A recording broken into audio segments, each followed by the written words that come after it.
नमस्कार। आपका अपने चैनल एम विद कोमल में स्वागत है। तो आज से मैं एक नई सीरीज प्रैक्टिस सीरीज शुरू करने वाली हूँ जिसमें मेन फोकस एस्टेट पे रहेगा। लेकिन इसके अलावा भी जिन एग्ज़ाम्स में जो भी सब्जेक्ट मैं प्रैक्टिस कराऊंगी वो आते होंगे वो उनके लिए इम्पॉर्टेंट होगा। तो टारगेट हम एस्टेट को लेके चलते हैं क्योंकि मेरा जो मेन एम है वो एस्टेट और टीजीटी है, जैसे कि मैंने आपको पहले भी बताया हुआ है। तो मिल करके हम लोग प्रैक्टिस करेंगे। तो आज के प्रैक्टिस सेशन में हम इंग्लिश, हिंदी और संस्कृत के क्वेश्चनों को प्रैक्टिस करने वाले हैं। तो हर एक सब्जेक्ट से मैं 10 क्वेश्चन लेके आई हूँ। तो टोटल 30 क्वेश्चंस होंगे जिनको मैं बहुत कम से कम समय में पूरा करने की कोशिश करूँगी। 10-10 क्वेश्चन होंगे, ज़्यादा नहीं होंगे। तो आप जैसे कि आपने एक बात सुनी होगी कि बूंद बूंद से घड़ा भरता है, आप सभी जानते हो। तो अगर हम लोग 10-10 क्वेश्चन भी डेली प्रैक्टिस करते हैं तो आई होप कि एक एग्ज़ाम तक हम लोगों के पास काफ़ी नंबर्स ऑफ क्वेश्चन हम लोगों ने प्रैक्टिस कर लिए होंगे। तो जितना ज़्यादा आप प्रैक्टिस करते हो उतने ज़्यादा आप अच्छे होते जाते हो अपने सब्जेक्ट को लेकर के, because practice makes man perfect. तो आइए ज़्यादा बातें नहीं करते हैं, देर नहीं करते हैं, प्रैक्टिस को शुरू करते हैं। सबसे पहले हम लोग स्टार्ट करते हैं संस्कृत से।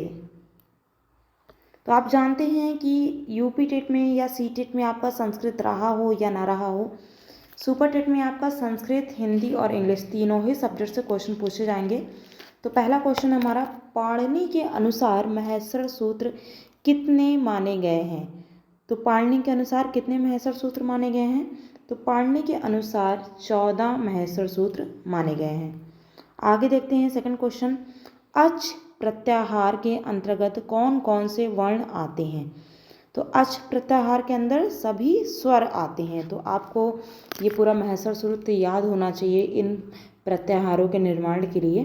तो अच प्रत्याहार के अंदर सभी स्वर आते हैं। अभ्यांतर प्रश्न कितने होते हैं? तो अभ्यांतर प्रश्न 5 प्रकार के होते हैं। ए और ए का उच्चारण स्थान क्या है? ए और ए का उच्चारण स्थान कहाँ से होता है? तो ये है कंठ तालु। देखिए, उच्चारण स्थान से रिलेटेड बहुत सारे क्वेश्चन पूछे जाते हैं एग्जाम्स में। तो इसी तरह नेक्स्ट क्वेश्चन है, चा वर्ण का उच्चारण स्थान क्या है? चा वर्ण का उच्चारण स्थान क्या है? तो इसके लिए बहुत ही छोटी सी ट्रिक है, मैं आप लोगों को बताना चाहूँगी, आप लोग भी याद कर सकते हो।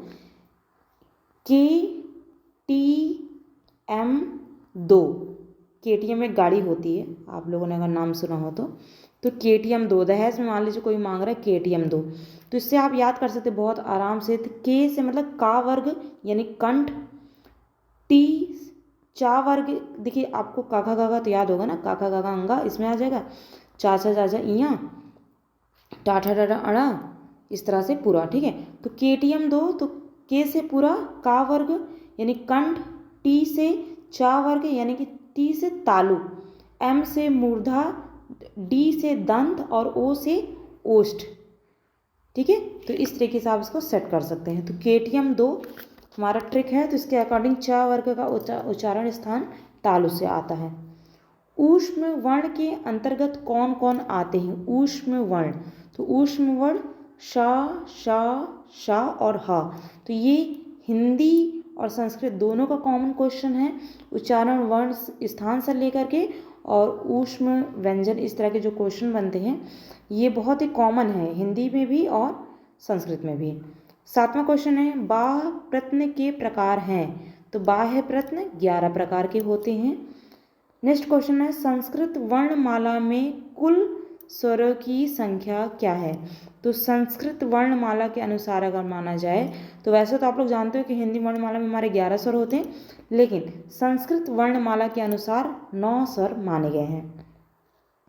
आ किस प्रकार का स्वर है? तो आ केंद्रीय स्वर है। आ का उच्चारण स्थान मुख के केंद्र से होता है, इसलिए इसे केंद्रीय स्वर कहा जाता है।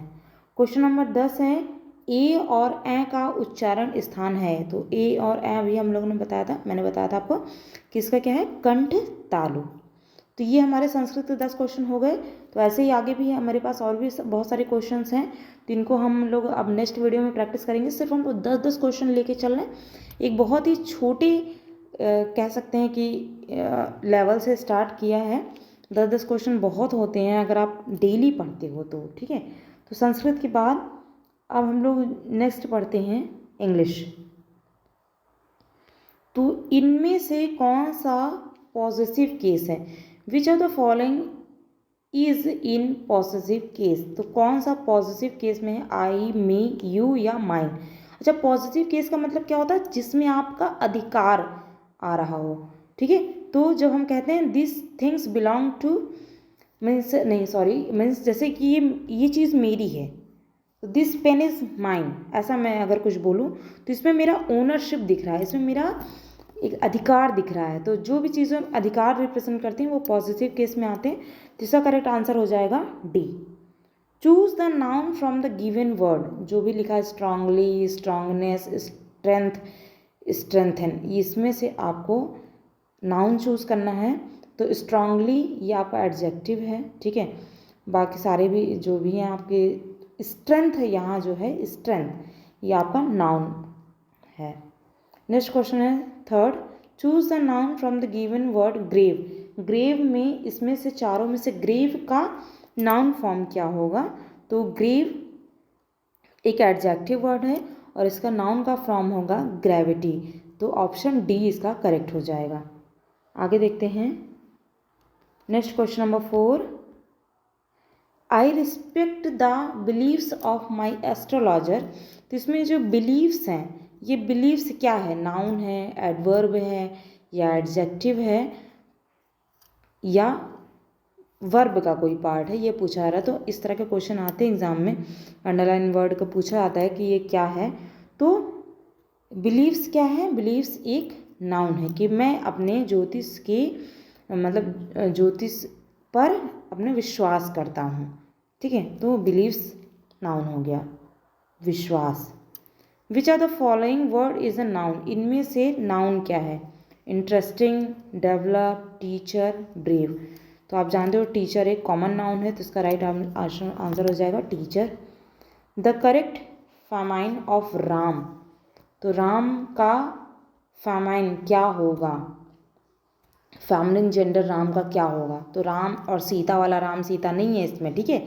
राम का फेमिनिन होगा इव, EWE, इव। ये क्वेश्चन कई बार एग्जाम में आया हुआ है। नेक्स्ट है question number 7। Complete the following sentence with the correct option. Dash is the best story.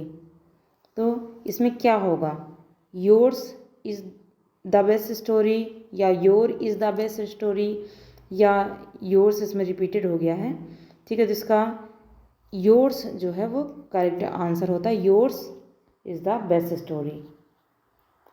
Heart का फेमिन क्या होगा? तो हार्ट का होता है रो, ROE, रो। तो ये तो एकदम याद करने वाली चीज़ें हैं, ये आपको याद होनी चाहिए। Choose the plural form of given word knife. Knife का प्लूरल क्या होगा? तो हो जाएगा नाइफ्स, ठीक है। एफ को हटा करके VES ऐड हो जाता है। तो जिन भी वर्ड के लास्ट में F या FE होता है उनके लास्ट के वर्ड्स को हटा करके F या FE को हटा करके VES ऐड कर दिया था। तो नाइफ का हो जाएगा knifes. Choose the plural form of the given word. मतलब इसमें से प्लूरल कौन सा है? Box, boxer, boxes, boxes. क्या प्लूरल है? तो पढ़ के समझ में आ रहा है कि हमारा डी ऑप्शन करेक्ट है, बॉक्सेस। तो ये भी आपके 10 क्वेश्चन कंप्लीट हुए। नेक्स्ट क्वेश्चन मैं नेक्स्ट वीडियो में कंटिन्यू करूँगी। अब आते हैं हम लोग हिंदी की तरफ। तो हिंदी तो आप सभी का बहुत ही फेवरेट होगा एंड आपको इजी भी लगता होगा। तो हिंदी का पहला क्वेश्चन है, ट वर्ग में किस प्रकार के व्यंजन हैं? तो KTM 2 याद आ रहा है आपको? तो ट वर्ग में क्या आएगा? मूर्धन्य, ठीक है। सारे ट, ठ, ड, ढ, अड़, ये पूरा मूर्धा से बोला जाता है, तो इनको मूर्धन्य कहा जाता है। इसमें से अर्ध स्वर क्या है? तो या और व, इनको आप बिना स्वर की सहायता से नहीं बोल सकते, इसलिए इन्हें अर्ध स्वर कहा जाता है। अयोगवाह किसे कहा जाता है? तो अयोगवाह विसर्ग को कहा जाता है। विसर्ग जो आप जानते हो, विसर्ग का साइन आपने देखा होगा, तो इस तरह का साइन होता है विसर्ग का, इसको बोलते हैं अयोगवाह। फिर नेक्स्ट क्वेश्चन रिपीटेड है, अयोगवाह कहा जाता है, तो अनुस्वार और विसर्ग को अयोगवाह कहा जाता है। वर्णों के उस समूह को जिससे कोई निश्चित अर्थ निकलता हो, क्या कहा था, निश्चित अर्थ निकलना चाहिए। तो निश्चित अर्थ किससे निकलता है, शब्द से। जैसे मैंने मान लो मैंने एक वर्ड ही, एक मैंने शब्द बोला निश्चित, तो इसका भी अपना कोई अर्थ है ना। तो वर्णों का समूह है और उसका कोई एक निश्चित अर्थ है, तो इसका राइट ऑप्शन हो जाएगा शब्द। निम्न में से कौन सा अमात्रिक है जिसमें मात्रा ना लगी हो। तो इतना इसको तो देख के समझ में आ रहा है कि कलरव में कोई भी मात्रा नहीं है, बाकी कारखाना, अमिताभ, चहचहाना सभी में मात्रा है। अंगा का उच्चारण स्थान क्या है, अंगा तो नासिक है इसका उच्चारण स्थान, नासिक। घा का उच्चारण स्थान कौन सा है, घा, का, ख, घा, तो का से के, केटियम, कंठ, ठीक है। तो घा का उच्चारण स्थान क्या हो गया, कंठ। छा वर्ण किस किस चीज़ों से मिलकर बना है, तो छा वर्ण का और इसको आप लोग क्या बोलते हैं, हम लोग तो जब बचपन में पढ़ते थे तो हम लोग इसको पेट कटा सा बोलते थे। अब आप क्या बोलते हैं आप कमेंट करके बताइएगा, ठीक है। तो का और शा से मिलके बना हुआ है, तो ऑप्शन ए इसका करेक्ट हो जाता है, ऑप्शन ए, का और शा। संकर शब्द किसे कहते हैं, संकर शब्द जो दो शब्दों से मिल के बना होता है, दो शब्दों से मिल के बने हुए शब्द को हम लोग क्या बोलते हैं, संकर शब्द बोलते हैं। तो गाइस ये आज हिंदी के भी ये 10 क्वेश्चन कंप्लीट हो गए। तो मैं यहाँ भी टॉपिक वाइज प्रैक्टिस लेके चल रही हूँ। जब हमारा टॉपिक वाइज कंप्लीट हो जाएगा तो मैं मिक्स क्वेश्चन भी आपके सामने लाऊंगी। आज का टॉपिक जो था वो हमारा संस्कृत से महेश्वर सूत्र को लेकर के था, हिंदी से उच्चारण स्थान को लेकर था, और इंग्लिश से पार्ट्स ऑफ स्पीच को लेकर के था, ठीक है। तो ऐसे ही पढ़ते रहिए, थोड़ा थोड़ा करके पढ़ते रहिए, एक दिन आपको सक्सेस ज़रूर मिलेगी। और अगर आपको मेरे वीडियो अच्छा लग रहा हो तो प्लीज़ चैनल को सब्सक्राइब करिएगा, लाइक करिएगा वीडियो को, और ज़्यादा से ज़्यादा लोगों तक शेयर करने की कोशिश करिएगा। मैं आपको बहुत ही कम टाइम में, आपने देखा यहाँ 30 क्वेश्चन हम लोगों ने सिर्फ और सिर्फ 13 मिनट में कर लिए। इतना अगर आप खुद से भी पढ़ते हैं ना बुक लेकर के, तो आप 30 क्वेश्चन 13 मिनट में बिल्कुल नहीं कर सकते थे। तो बहुत ही कम टाइम में मैं आपको वीडियो प्रोवाइड कर रही हूँ। रेगुलर करते रहेंगे तो एक आपको बहुत ही अच्छा बेनिफिट प्रोवाइड होगा। लास्ट में आपको लगेगा कि हाँ हमने बहुत ही कम समय में बहुत ही अच्छी तैयारी कर ली है।